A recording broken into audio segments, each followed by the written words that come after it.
Oh, there's 10,000 shitty contractors for every one or two good contractors. So, I mean, you got to know where your leads are coming from. I always leaned in on software and automation. I think people overcomplicate the day-to-day activities that make you successful. You see, I always tell people I've never had an original idea. Going back with the Exit Rich podcast here, I am with, once again, Rich Bassett, the Barnacle King from South Florida, just moved to Atlanta with his family. He actually made a business out of cleaning the bottom of a yacht, and a nice business and a profitable business. And he is actually the first boat cleaner, yacht cleaner on Service Titan because I told you to. Yeah. Welcome to the podcast, brother. Thank you for being here. Tell everybody who you are real fast. We're going to jump into about scaling, how you scaled your business, marketing, how you manage your business, and some other things. Tell everybody who you are, Barnacle King. So I'm Richard, business based in South Florida, Miami to Palm Beach. And we are a commercial diving company that maintains yachts underwater. I don't like the word commercial because you're really not commercial. You're in home services, I call it. Yeah. Like, yeah, I'm going to change that for you because a lot of people live on these things. They sleep on them. It's their second home or third home, right? And they're paying you to make sure it's almost like power washing, Yeah. right? Average ticket's probably, I'm assuming, $1,000. Average ticket? Yeah, Yeah. Between 250 and 1,000. 250 and 1,000. Okay, but you're doing it multiple times. Yeah. How many times do you do it? So they're done every 4 weeks. Every 4 weeks. That's a great business. Let's just say if we do, that's 4,000 a month. You gotta keep those customers, baby. Yeah. So what made you get into this? What made you like, I mean, I just picture a guy like you, Rich, you're pretty laid back, you're in good shape. I just imagine you smoking a doob one day and you say, listen, I'm gonna go jump in and start cleaning yachts. I mean, like, what made you pick this profession? So I went to school for underwater photography at the University of Miami. Okay. And that's how I got into diving. Okay. And I did this in college for a little bit. And that's kind of how I got introduced to it. And then I started this business 7 years ago. So you did it for someone else. Yeah, for like a couple months. It was just like a side thing. But Did you know you were going to go out the business for yourself? Did you always know you were going to be an entrepreneur? Or you weren't sure because you got to college. I've been an entrepreneur since I was like 10 years old. My first business was car wash business at my parents' restaurant. So they had their own business.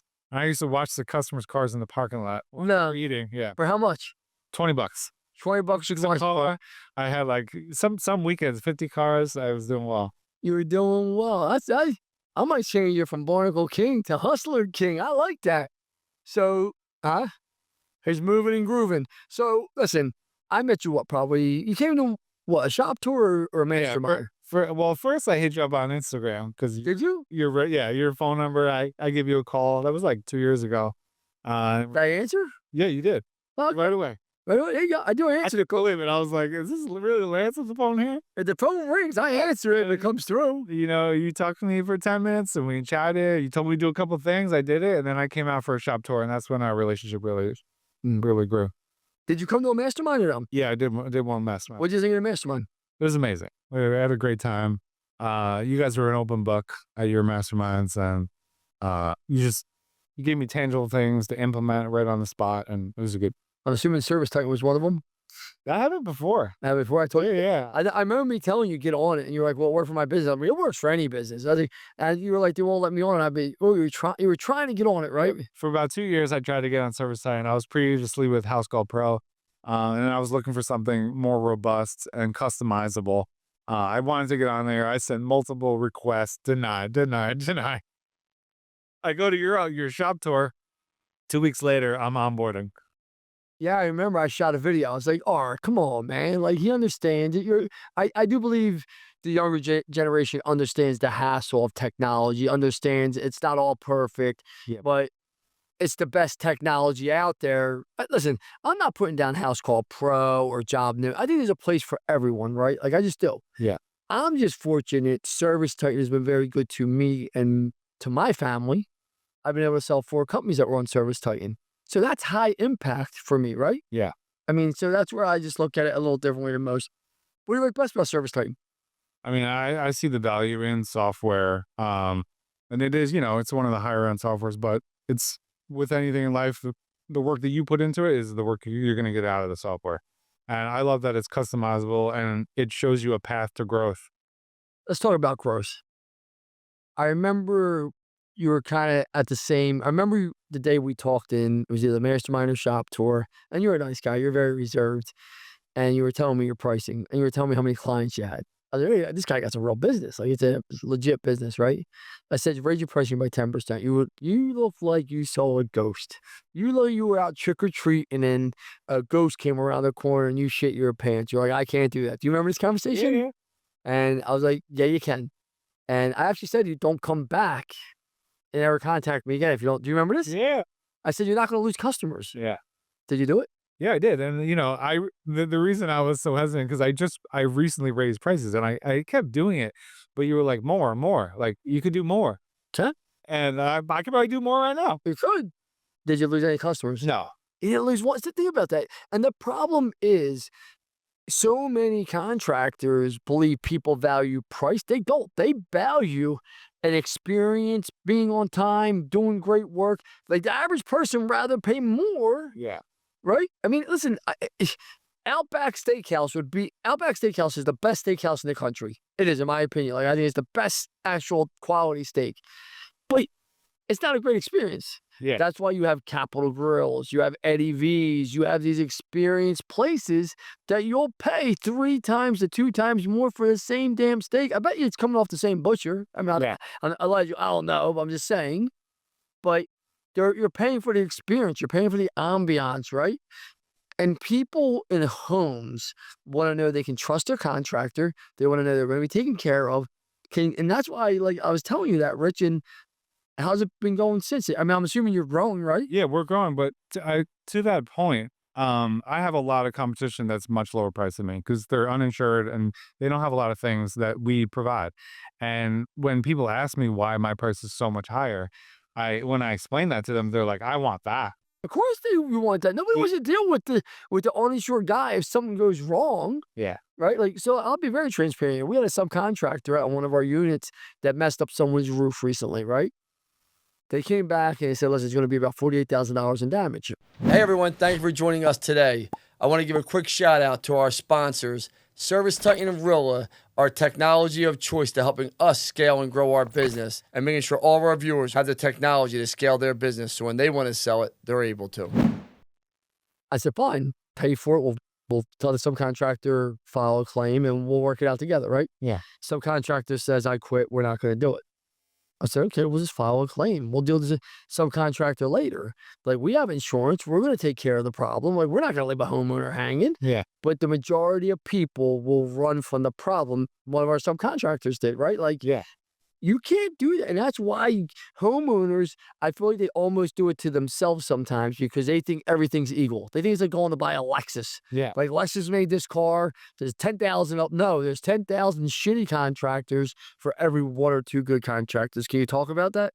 Yeah, so I mean, to the insurance point, we carry longshoreman's workers' comp, which is extremely expensive, especially for divers. And most all contractors in my space don't have that, Of course. because of the price. But I explained to the customer that, the diver gets hurt underwater, which is very possible. Absolutely. They are Human- 100% liable, that homeowner, and you're going to leave this person, this worker that you are trusting to work on maintain your vessel and your asset, and you're going to leave them high and dry because, Here's a question for you. You ever seen a shark? 100%. Really? Yeah. Did you shit your pants? No, I'm okay with sharks. You're okay with sharks? I've dealt with bull sharks. No. Yes, 100 face to face in open water. Yeah. Really? Yeah, it's an incredible experience. Man, you are a cool cat, man. You are calm. I gotta get some of this guy's enemy. He is cool as a cat. What you call it? A bull shark? Bull shark. It's one of the most aggressive animals in the world. Man, you could put a what's that called? A minnow? You could put a minnow next to me underwater. I'm running. Like, let alone a bull shark. So, talking about your growth, in the last 2 years, what's your growth been like? Since you've been on Service Titan, since you've been in the mastermind, since you've done some of these things, what's your growth been like? So we've grown 30% year over year, pretty consistently throughout my whole journey here.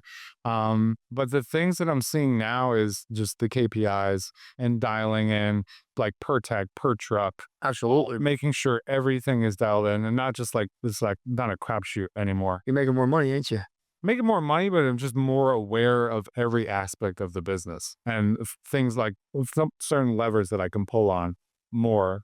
If something's working or something's not working. Like now I've never had call tracking numbers, and now I have 60 call tracking numbers for every aspect of everything Uh, online, which is incredible. so I'm gonna assume, and yeah, I could be wrong. I'm assuming either Sosa or Camp Digital's doing your marketing. Yeah, so I'm involved with Sosa. Really high caliber. Yeah, listen. I tell people like, as soon as I start hearing certain triggers, I'm like, okay, so I know you're with one of these two people. Other people that I tell people to go to, they do a very nice job. They care. I think it's hard to find digital agencies that care. Um, Talk to me about marketing. How important is marketing and your brand, Rich? It's everything. Okay. And that's one of the first things we talked about on the first call. And you were like, I was like, I want to make more money. I want to make more revenue. You were like, okay, double your marketing, but It's really not that. It's not that hard. So I think people overcomplicate it, right? I think people overcomplicate the day-to-day activities that make you successful. You see, I always tell people I've never had an original idea, right? I just see things, I duplicate them, and I run to implement. I think that's like my superpower, right? I think you see my energy all the time. I'm always like, what's next? What's next? What's next? What's yeah. next? Right? I'm exhausted today. I think this is what, our 12th or 13th podcast, which is great, you know? Can you talk about, knowing your KPIs for marketing, that you got to know what's working, what's not, what dials to pull, and what are you doing for marketing and what's working best for you?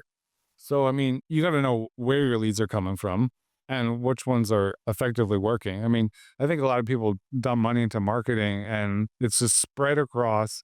And if they want more, they'll just dump more into all of it.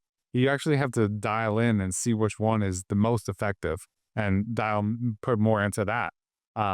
And then what we're doing, we've been super effective with Facebook video ads and all across Instagram and Facebook, really talking to the customers like from their perspective. And we've done all different types of models for that. And it's really working. It's connecting with homeowners.